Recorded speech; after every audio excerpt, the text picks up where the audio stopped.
Right, so over the next 20 odd minutes, we are going to talk about data analytics. I think throughout this conference, we have been talking about data, generative AI. We had a wonderful presentation on generative AI just before this.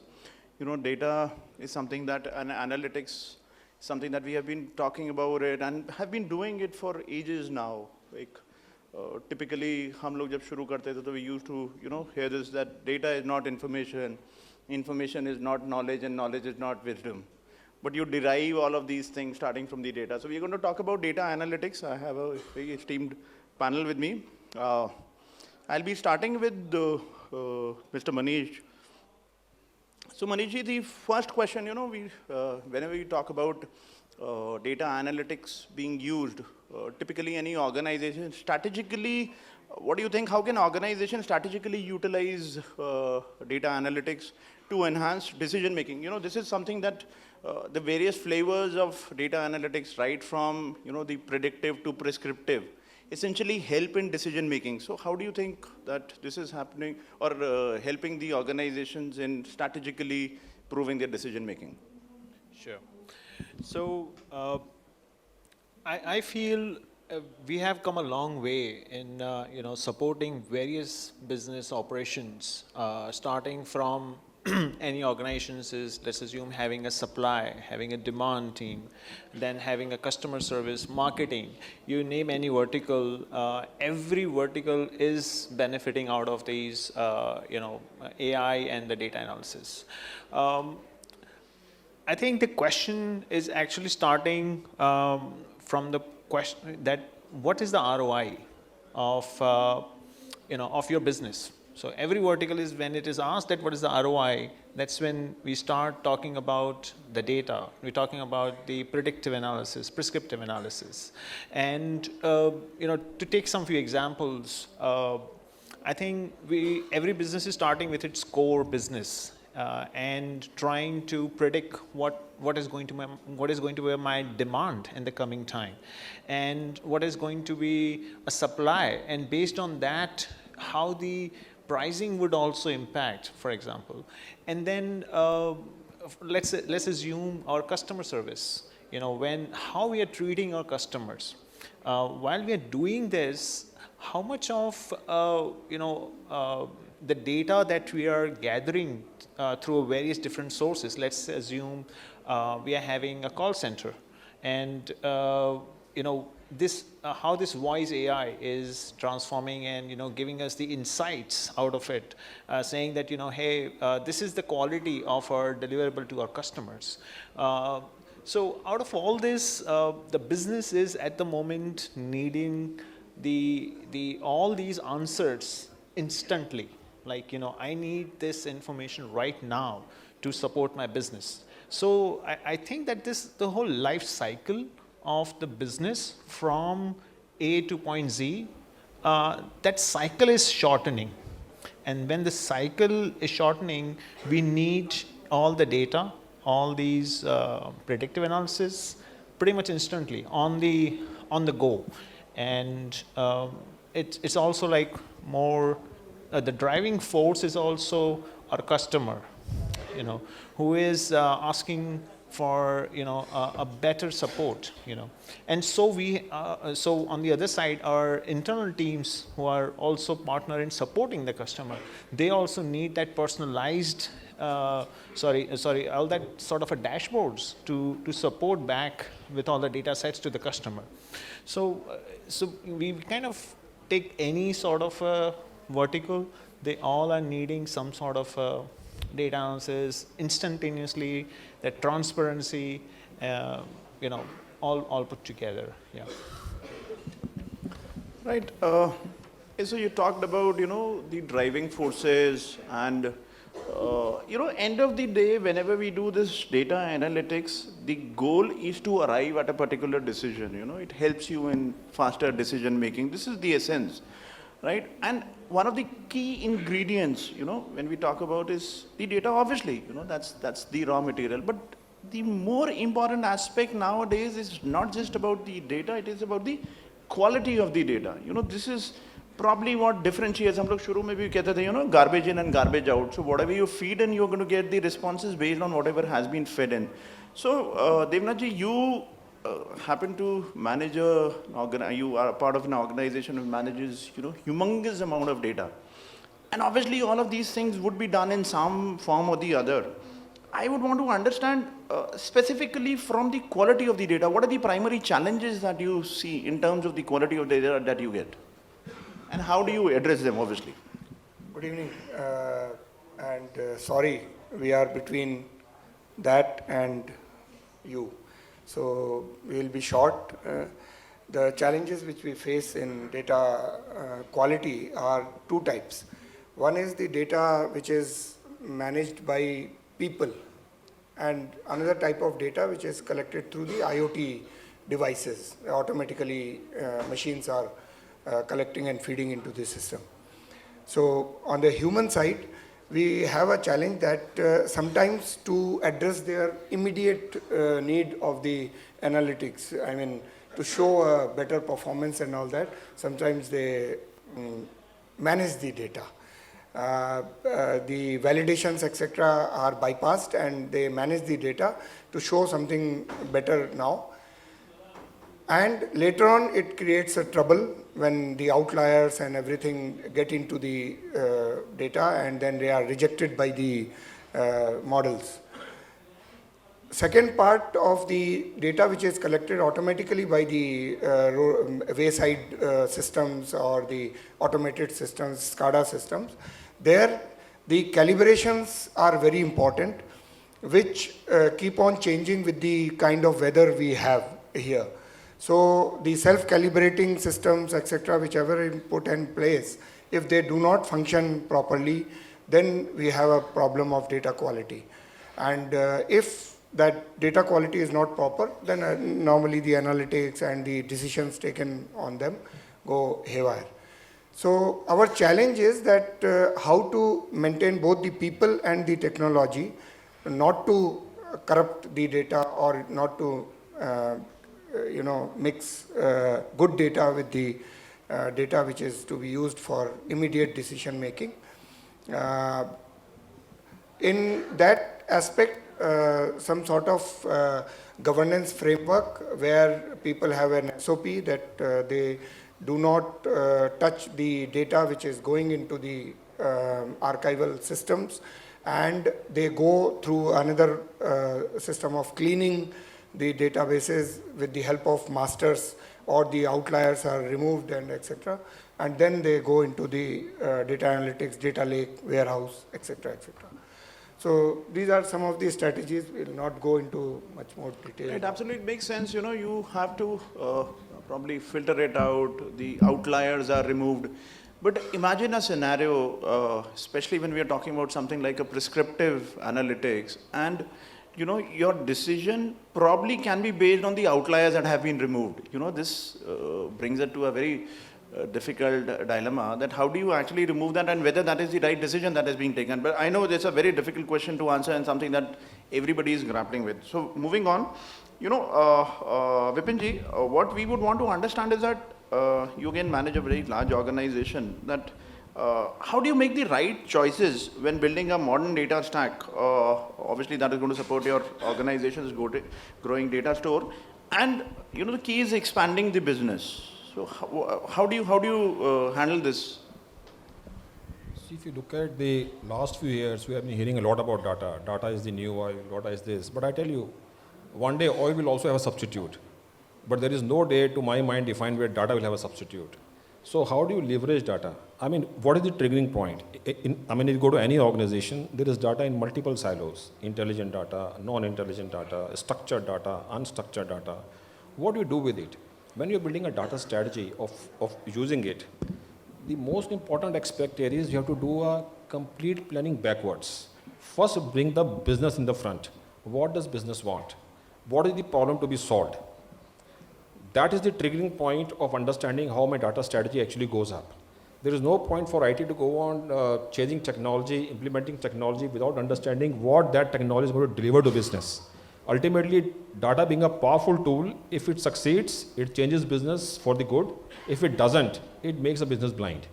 So the first and foremost is identify the right stakeholders in business. What is the actual business problem you want to solve today and possibly in the next foreseeable future. That gives you a starting point for building this strategy. Now, once that is done, second question comes to mind is, what is the kind of money and perseverance the business has got to put into this? You go to any organization, people say, I want this, I want this, I want this. The list never ends.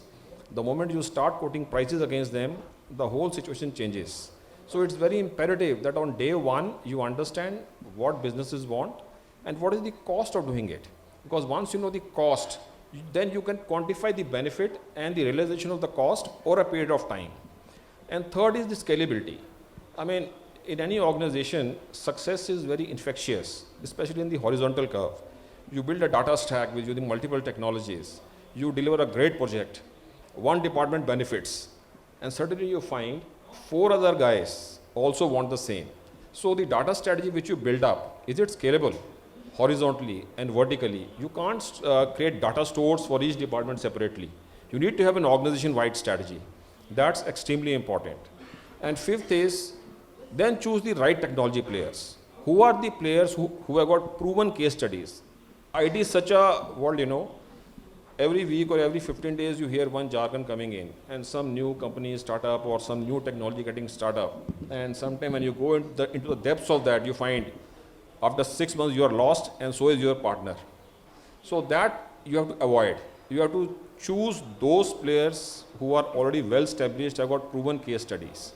So, and finally is, what is the skill set available in the market to deliver what the technology promises to deliver? Because skill set ultimately in IT is the make or break point.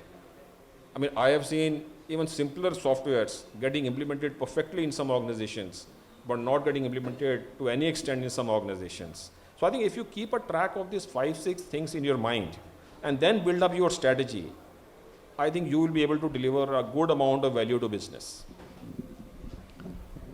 Okay, interesting point. Skill set is very important, right? So Manishji, my next question is around that only. Is it only the skill set, or we are talking about a data-driven world? You also mentioned that business essentially drives it, or wants it, and that is how you do it.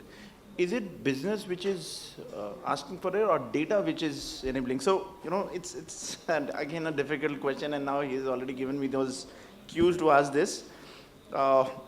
The question that I wanted to ask was, what challenges have you faced in fostering a data-driven culture? But I also would want to ask you this, whether data comes first and data-driven things and skill sets. We're going to take that much later if we have time. But the biggest, the first question that I would want you to answer is that how, if at all, you have faced this challenge of fostering a data-driven culture in your organization, and how did you handle this? Sure. I think the simplest thing is, we need to keep our eyes open. And what data is important is to be, it needs to be mapped with the KPIs. What KPIs we want to achieve. And based on that, what data set we will require, then tracking should happen.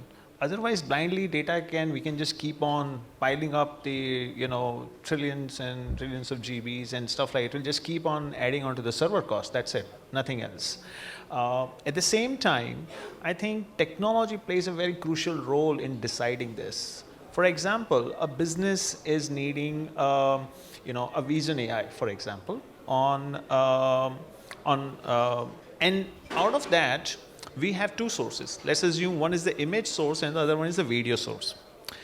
While image source does take care of the outcome that we are looking at out of the ML models, and it is able to help us achieve our outcomes.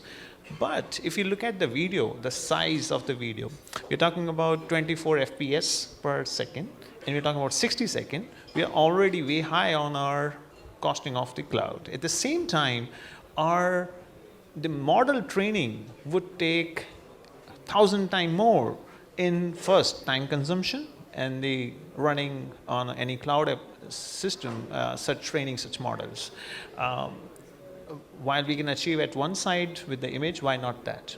However, what data to be collected is important. How the data, after the data is collected and everything is ready to be delivered to the business, now that another important decision is coming as to how much data or this analytics to be shared to how many people, or is it just, so again, the two question comes, whether to push to thousands of people of the employees, or just a selective, we let the user pull the information based on their needs. I think we are talking about probably 1/10 of lowering the demand on our servers or models which are generating analytics at the real time. So I think that decision making versus push versus pull on a need basis, such decisions are kind of helping. I think makes sense, the push versus the pull, and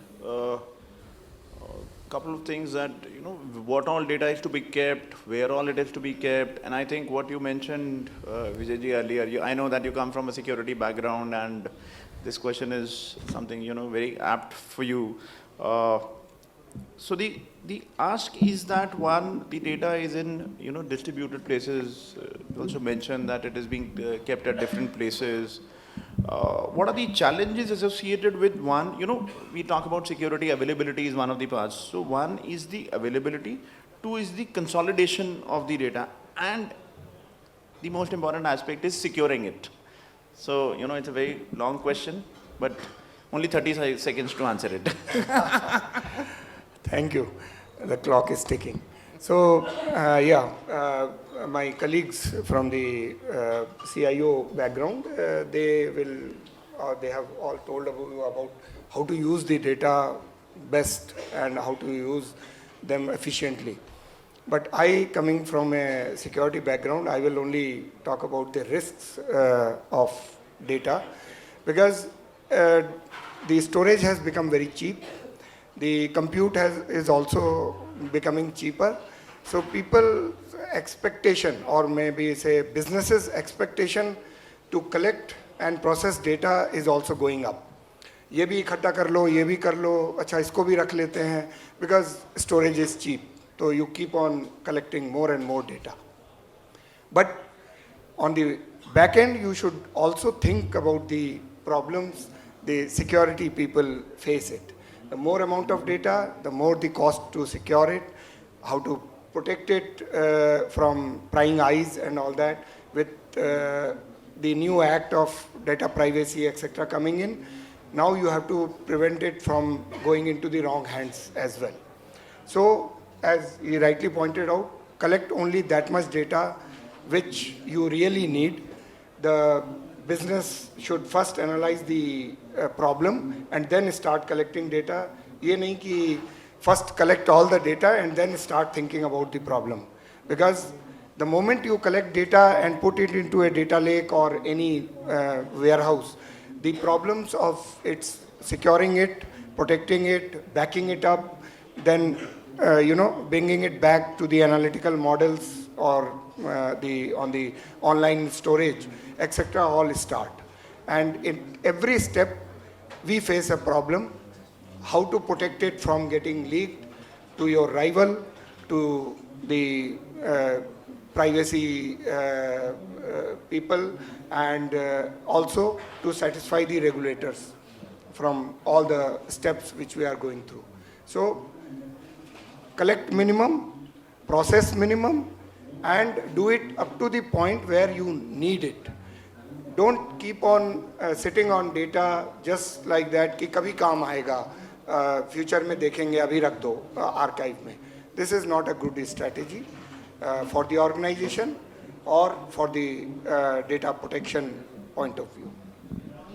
Right, so, the key learning is that store or only keep the data which is relevant and remove rest of it. So, Manish, this question, while you also, Manish, mentioned that, I think both of you come from the same line that we should only kind of collect the data which is relevant. So now we're running out of time. One last question to you, Vipinji. I would want to understand is that how do you see the, or what do you see is the, what do you think is the role of the data evolving, and a lot of the newer gen applications are dependent on the quality and the quantity of the data. Machine learning happens to depend on it. What do you think is the role of how do you see this evolving, and the future trends? See, today if you look at that, I mean, many people like quantify data as intelligent, structured, and possibly poor quality data. See, I tell you, my thought process on this is that there is nothing called a poor quality data. It is that we are not intelligent enough today to understand what poor quality data has got inbuilt into it. So what will happen going forward, maybe 5 years down the line, data which is lying in all formats, all kind of varieties, all kind of sources, you will build data chains across all, then run heavy engines like your Gen AI to find out the right context, because business today asks the question, how efficiently I can run. Tomorrow the business will ask the question, how efficiently I can survive. Competition is heating up. World is moving into new areas of technology. Your web is disrupting known business models. So today that traditional approach of saying that this is a good quality data will give you structured reports. But a bad quality of data, which has got hundreds of years of, or tens of years of experiences, those nitty-gritties only that data will contain, which is in the form of emails, which is in the form of maybe social media posts. That is where the intelligence will lie. And once you build up chains across all these types of data, you will understand that every type of data has got something to tell to business. And that is how business models will evolve. See, in my career progression, I worked on this, where human behavior I brought into the picture. I saw if a person walks into a distributor, why should he buy this product? What is the probability of his buying this product? And I did not rely on any conventional ways of seeing that. I built up a heuristic and profiled the individual. And then built up a heuristic that a person with this kind of profile, this kind of questions he asked to my dealership, this is the likelihood of his buying my product. And we reached 85% accuracy on that. So this is the kind of new generation businesses will have to evolve to understand where the value lies, both in structured, unstructured, or what we call as poor quality data. Even that has got a lot to offer. Right, so there is no poor quality. It's all right. Thank you, gentlemen. I know the time was short, and with the kind of experience that you bring, we would have wanted to ask far more and many more number of questions. Unfortunately, we are also driven by time. Thanks. I know it shows time's up. So thank you, Manish ji, Devnath ji, and Vipin ji. Thanks a lot. And thank you to the hosts also.